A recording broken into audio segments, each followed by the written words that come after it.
do see a different build on Nazebo than we saw yesterday, putting more into the spider build. The ramping up here, it gets pretty serious. As for the rest of this, though, since we did see a bit more unique picks, the Morales has done, we've seen that in the past, you know, pretty effective a lot of the times on this map. But when it comes to the Nazebo and Zul'jin, anything stand out to you so far? Like, in terms of play, that you're like, okay, I get it now? Spider build, if you're going to be able to throw out spiders, just have more damage that can continually be done. Also, those can really start to hurt. And if you stay healthy, once you get Spider Colony later on, you're basically just constantly throwing those out. Zul'jin, we have a different talent at level 7 than Vicious Assault before. This one is Reckless. Oh no, it is still Vicious Assault. It looked like Recklessness to me. So yeah, still being able to do more damage on 6 basic attacks instead of 3. Everything very standard from their talents. Insanely risky for Superstars right now. Huge Condemn comes in. Nazmus over the wall, throwing out the combo. Not going to get the reset. Iacona, though, very low. No one's going to be able to hit the spell. Zombie wall from Hosty is going to be able to secure his escape out there. But for a moment there, I thought Freedom was about to get reset on reset. But we do see that Insomnia on that Ragnaros is backed out, work towards that Shaman camp. Perfect timing here with the Immortal phase. It's going to be a relatively big advantage. This time frame with the Shaman camp pressuring needs to be taken advantage of for Freedom. But Insomnia and Nazmus are just now going back. They started their backs as the Immortals were spawning because, again, Nazmus was out of mana, and he did go in the Magic Missile build, which you see a lot more on Battlefield of Eternity, so you can start to throw out more damage to the Immortals, but this has let Superstars get such a healthy advantage on the Immortals right away. Yeah, but speaking of that Seeker that you're talking about, no, you're very much correct. A lot of it is Team Freedom's doing the right thing 20 seconds too late, all time after time. The only game that was really different here was in game number 3, but, you know, it's that time sensitivity. It could just take one moment where they take a look back and realize that, you know, we need to be a bit more hasteful in the thought process, and things could turn around really quick here. The Shaman camp still is pressuring up top. The Immortal is just now about to fall down and get phased, and it will here. Superstars having a relatively big advantage as Goku is completely isolated. This is the kill that Team Freedom needs. That is absolutely the kill that Team Freedom needs. Superstars are pushed back behind. The best they can do at this point, throw out whatever they can to poke down and then try to engage along with some stuns, which is exactly what Sray jumped in to do. Superstars would love to take out Insomnia. Collusion doing everything he can. The root, the Q, and Collusion with a perfect beam is going to be able to keep him up, and that actually confirms the kill, and somehow Zogrog walks out. No health, no mana. Dansky throws the Tychus nade, and he says good night. Somehow Freedom has turned this all around. Collusion with the mad skills, Safeguard along with Healing Beam, clear behind the wall just to keep Insomnia alive. Such a great job from Team Freedom. We questioned coming into this fight late, but now they've been able to get an Immortal and even will have heroic abilities to boot. Tychus just looks so tough when he's got those health bars so low, and he's hitting his Q on top of 3, and he just chucks out the nade. He's just like, yeah, take that. All right, very pretty situation there for Dansky as he now is going to pop his Odin very early. Superstars, keep in mind, still do not have their 10s. We should be seeing Team Freedom initiate as fast as possible as ETC is still soaking top, praying that he's going to be able to pick up that stage dive and join his team in a matter of moments. But that Immortal's health is still very high, and he is putting out a large amount of DPS. Insomnia has chosen to use Molten Core at this point so that he can siege the keep from the destroyed fort, putting out extra damage and softening up these structures for the Immortal. The Immortal is in melee range now, so it's a little bit easier for Goku as well as the rest of Superstars to clean it up, but not before losing the towers in front of Keep, which is a great win for Team Freedom. They're up a level, finally getting a break in this game. Brought it up in the draft, and we're going to bring it up again. Now, Freedom, you have the control, never let go. That is what I want to see from this team. As Sray possibly getting cut out, they do know he's up there. The question is he out of range? Yes, he will be able to make it away. So good rotation here coming out for Freedom as they look like they're going to try and pressure towards the fort. Freedom want to get the mercenary camp, and Sray has seen the members up there, so the rest of Superstars are heading up for the defense. Nazmus is going back. Nazmus is going to be able to get the back here, and Goku's within swap range here. Let's see if he looks for it. No, a little bit more patience coming out of him. Level advantage still here, and we've seen Superstars definitely drop a bit when it comes to not only the cleanliness, but more the macro-focused game that we saw at game number 1 and 2. It seemed very uncharacteristic of a group like this, especially knowing Sray and Iacona are on the same team, to be able to give up that Shaman Camp, not have it perfectly timed. I know Iacona, for instance, was one of the first competitive players to be very focused on timings within the game itself, and now they are going to be capturing it at debatably, not early. the most optimal time here. What makes the difference for Superstars? I kind of thought watching the qualifiers that it's all whether or not, hold on to that, Goku gets a swap, it's all whether or not they really get a true fight. If they have control, then it's fine, but the minute that they start to get behind, the decisions are like, well, we could do this, I don't know if we want to do this, and they just take longer. Well, time is not really on their sides as Freedom is still pretty much in control of this game. They'll manage to have 13 talents here advantage before or at the same time as the Immortals are going to be spawning during the first phase there. They are going to be getting their Shaman Camp in well-timed as well. Superstars really does not have much of a response other than a pick here over the next couple seconds, but they are putting out a large amount of DPS there with that zombie wall. As the Immortals spawn in defensive positioning, or excuse me, offensive positioning, this is not a good thing for Freedom. They want to get that defense, and they have to travel a very long way to make it happen. Actually, they're going to forfeit it against a team. Oh man, I've seen this on Tomb of the Spider Queen too. But if they just force to mid, they know that it's going to be so long until Superstars have 13 that then they're not putting themselves in a bad position, especially with the Lieutenant Morales, that they can have something that's closer to them to try to get into a fight, right? Okay, so yes, but I guess my only counter argument is that if you have the 13 talents to your advantage and you have the Shaman Camp split pushing, hold on a minute, there was a big swap coming in. Insomnia's in a bad spot, but so is Iacona. He gets deleted. He doesn't have Ice Block yet. Odin is used. Sray stage dives in. Insomnia barely trying to survive. Taz Dingo's gonna be popped, and Zugrug now retreats with Collusion, giving the heal beam. Taz Dingo nearly walked into some damage from Damesky in Odin form. Would have spelled the end of Zul'jin, but moved back just in time so that Faye can heal up. She had a well-tapped limp back. But Team Freedom did have a better timing for the mercenary camps, which are still pushing onto the top 4. So Superstars need to get something out of this. They still don't have 13 just yet, but they have gotten more kills. Maybe this is the spot. Goku's shield is just going to be popped. That means he's very low. Tychus Grenade is up. It's not going to be able to confirm the kill. Flash of Light not going to be enough either. Zugrug is not there to be able to confirm the kill.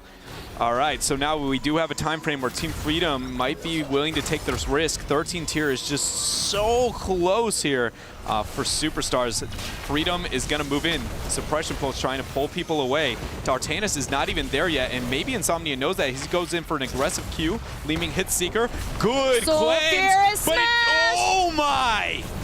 What? That thing does some damage. Goku jumped back in, seeing if maybe he could swap Nazmus into something, but it's just you and Malfurion. Yeah, and there was a lot of really good things here. Actually, we're going to take another look at that. So the Blessed Shield coming out, good cleanse coming out from Iacona, but they had a couple more spells in their pocket here. As you see the aggression, there it goes. It's going to land the cleanse, Blessed Shield, 1 Q, 1 reset, and Nazmus is going to be having a heyday there, securing another Immortal for Team Freedom. It's the power of that fully stacked Empower Sulfuris. Here comes Sray with another stage dive. That is not the stage that you want to be diving at this point in the time. The Immortal is being neglected here while it still has shield. It's going to be in range for him. That is not what you want. Dansky does get swapped though, Gilly.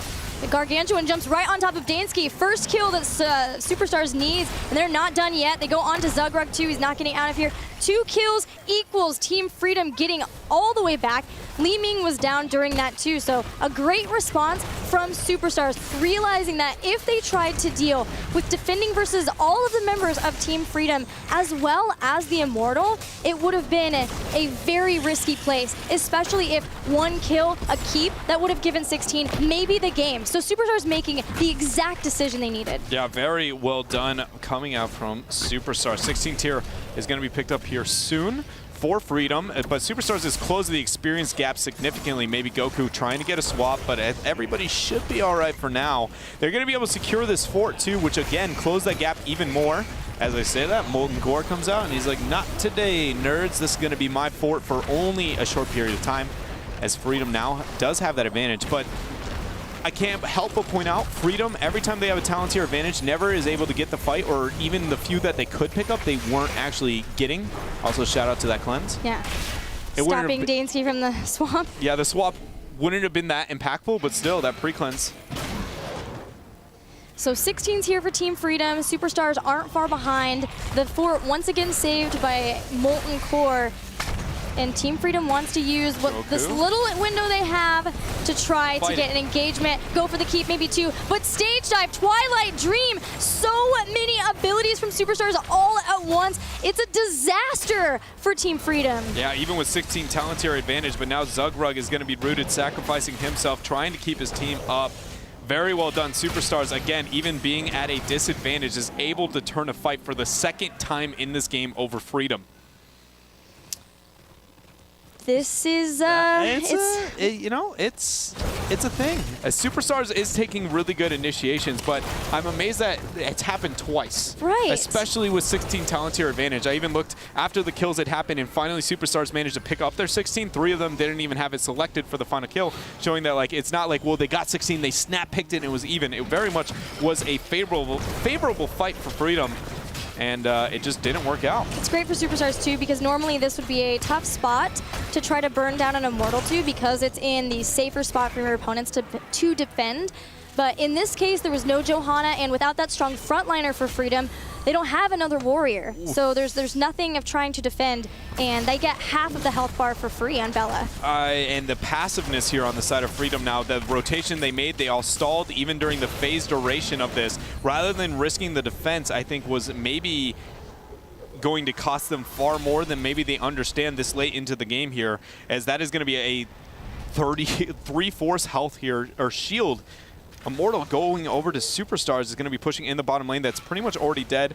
Molten Core should be off cooldown already, but he should use it on the keep, definitely. This is going to hurt. Yeah.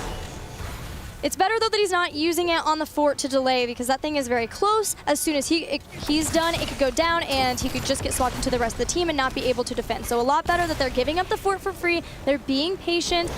This is the place where we'll see him use Molten Core eventually. Whether he uses it early on, yes, he wants to use it early on and try to take down the shielding so that it gets into melee range and it's easier for his team to clean it up. Odin was used as well, trying to get rid of these shields. We'll see if Superstars try to get the initiation, as they still do have the advantage with that Immortal. Insomnia now out of his Molten Core. His last cooldown is going to be used, and instantly the stage dive onto Collusion. Medevac will be used just barely. Will he be able to survive this? No, he does not. They break the Medevac and break down Lieutenant Morales. Iacona using Twilight Dream, but then going into Ice Block instead, so it does have it off a cooldown in a couple of seconds. Nazmas brings down Nazebo, gets the resets, barely stays alive. Very close fight here for Superstars and Freedom. 1 for 2 for the first fight in the last 3, really, that Freedom has managed to get the upper hand, but the experience tells a different tale, as they are now down an entire level. 20 advantage will be picked up here by Superstars relatively quickly. It will be before the next Immortal phase. So what can Freedom do here? Number one is I think they have to put heavy focus on their defenses. That's something that they haven't done with the Immortal phase. They constantly play offensive, then they get killed, and then they struggle even when they have the upper hand in experience. And the next one is going to be concentrating on that Shaman camp and manipulating Superstars. Even if it pulls Stray away on the defensive, that's still a really good resource for them to have. Checking out some of the talents that we have, I believe that is Psionic Wound. All of the colors are a little close to tell for Artanis. Yeah, it's Psionic Wound. So Artanis has the capabilities of taking down armor for whatever target he wants to hit. Could be a nice win versus Ragnaros, since he is one that whenever he gets stunned or rooted, now that he has Resilient Flame, gets 50 armor. Maybe a way that they can break down Ragnaros if they can catch him in the front line. That might be the case here. Here comes the Immortal phase. I am surprised that Team Freedom's been able to get as much experience as they had. I think the waves were pushing heavier than I calculated here. So they do have a much better time window. It's still going to be a little bit of a rough one for a period of time, but they do have the opportunity to really kind of catch up, hit that 20 with Superstars. And as you can see, they're patiently waiting there. Iacona is trying to find them with that Elun's Grace and Moonfire. But the Immortal's now going to be spawning pressure out here for Freedom in the top lane. We'll see how it plays out. I don't think Superstars were going to ever take that bait, but Freedom are in a better position to start taking out some of Valerian, the blue Immortal. Suppression Pulse was used to blind and buy time. The rest of Superstars are moving on to start putting damage onto Bella. They have 20 now, and here's the place. We'll see Superstars very likely try to find a fight. Yeah, Freedom absolutely has to be on the defensive here. There's no way they can move offensively, and this positioning is not really what they want to see, as they are gonna try and all in it here. Suppression Pulse is gonna be used against Stage Dive. On top of it, we already see the medics under a tough spot and a lot of pressure, but the swap actually missed here. Insomnia is safe. He's gotten out, kind of split from the rest of the team. Bruisers happen to be getting in the fight. Dansky says, okay, I guess we'll take these out, maybe have them push. Are we doing this? Are we not doing this? Looks like we're not doing this. The answer is nothing until 20 here for Freedom. They still have the camp pressuring in the top lane. Nazebo has got that 1-4 split, and he's putting out a lot of DPS. They do confirm this cap swap doesn't land there. But Team Freedom either, they've got to make a decision here, and it looks like they've made it, as Odin's going to be used. Odin's used. He's in the back, kind of in the nook. Insomnia having a tough time to get into the fight. Zugrug's in trouble. Unstoppable being used, trying to help him out. Safeguard's been used too. Medic is way far in, not going to fly out of that position. Lieutenant Morales drops down. And this is trouble. 4,000 health available still on the shielding if they're going to be able to poke at it, but all 5 members are defending, as we see the Shaman camp and the Khazra camp has managed to get this pressure out finally for Freedom. They're still not going to be able to pick that 20 up, and the 2-man defense is going to be enough. We see Superstars here picking up another Immortal, very low shields, and Freedom will be able to pick that pick up that level 20 talent here. The biggest thing here is that the Immortal moves so slowly that there's only going to be, I think, like a 5-second time difference, if anything, where they're going to have a member down. So really, it's pretty close to even. This might be a keep, depending on how Molten Cord is used, but Freedom, if they don't die, it's not game yet. Heroic checks. Stage Dive will be up in a few. No Twilight Dream for a while, and no Tazdingo for a while. So potentially Superstars are going to have to play a little more passively. Nope, they decide not to. They're down in the bottom lane, trying to maybe force people to respond down here instead. But Goku! No way. Oh my gosh, Goku actually gets caught out there. That is not what they want, as the Immortal still pressuring towards top. That's a 1-for-1 trade.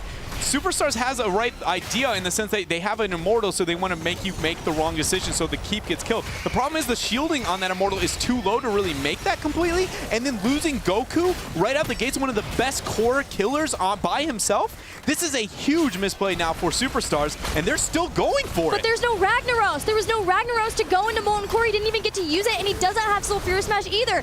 That's Twilight Dream being 60. used. Dansky has used his Odin, trying to take them all. Tazdingo on the core. 40%, 25, and that is going to be Tazdingo actually going down straight here for 15. The Immortal is moving in 5, 3, 2, and they are going to be able to barely take this. Superstars takes game number 4. That might have been a little too close for comfort there, but it all started by Hosty.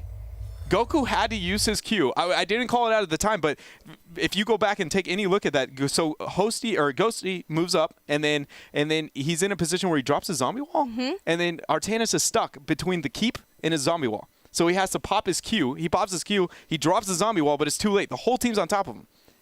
That was all a zombie wall. So those at home, you have to press W, and it drops. He did, but it was too late. It's just like there's a little bit of a delay. Yeah, and it single-handedly put that game in that risk. That was so close and calculated on the side of Superstars, and it all almost went away from a wall of gingerbread zombies. My friend Stark would call that a ghillie zombie wall. Is that what they look like? I kind of have a tendency to trap him inside the zombie wall. Sorry, buddy. But hey, Sray, congratulations. Good job on your victory over Team Freedom. That last game got a little bit crazy at the end. Yeah, it was a little bit close. I would have preferred the first 2 games, but we had those games. He disappeared. We lost you, Sray. Are you still there? Yeah, we got him. We got him. Okay, there we go. All right, so how did you feel when the games got a little hairy? They were really calculated and clean for 1 and 2, and obviously it wasn't so much for the rest of the series. So what was, the thought process for the team there? Well, I really prefer to win drafts other than lose it, which we did for the first 2 games. And then for the other 2 games, I think we maybe got a little bit cocky and decided to maybe do some things like not drafting Wave Clear on Tomb might be a bad idea. Having kind of no peel the battlefield might have been a bad idea as well. But in the future, hopefully we'll just do a kind of a safer draft than maybe pulling out the Nazebo. Sray, when we talked to a lot of the team members, at the summit, they all were warning us like, oh, if you watch out for cheese, then you're able to beat Superstars no problem. But you guys really weren't looking at that. So tell us about your process and what you guys were thinking on and preparing when you're coming into this match versus Freedom. Okay, so I mean, straight up, we took quite a bit of a break from scrims, especially with the summit, and then I got sick, and we did some traveling. So we've had maybe like a week of scrims, so we haven't really had time to practice any kind of cheese stuff. But moving on, every week you can expect us to do better, pull out more interesting stuff, and I mean, we're not just playing the cheese for the purpose of it, like we think it's good, or like if we run Vikings or we run like a Cho'Gall or something. It's just something that I think it works here. It's not really like a forced thing. But today we kind of just played comfort, showed that we can play standard, and just set the stage from there. Well, it's always really fun to get to see you guys pull out those strategies, but to see you guys play in general. Congratulations. Good luck to you guys in the rest of HGC. Thank you very much. Well, that's the end of our first series, friends, but not the end of the rest, because we have another series to go after this one. We're going to take a break and we return. An awesome series. It's B-Step versus Gale Force Esports. Don't go anywhere.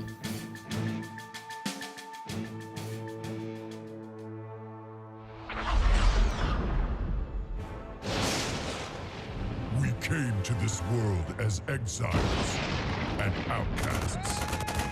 But together, we can be more. A weapon to break the chains of oppression. A bastion for the hunted and the lost.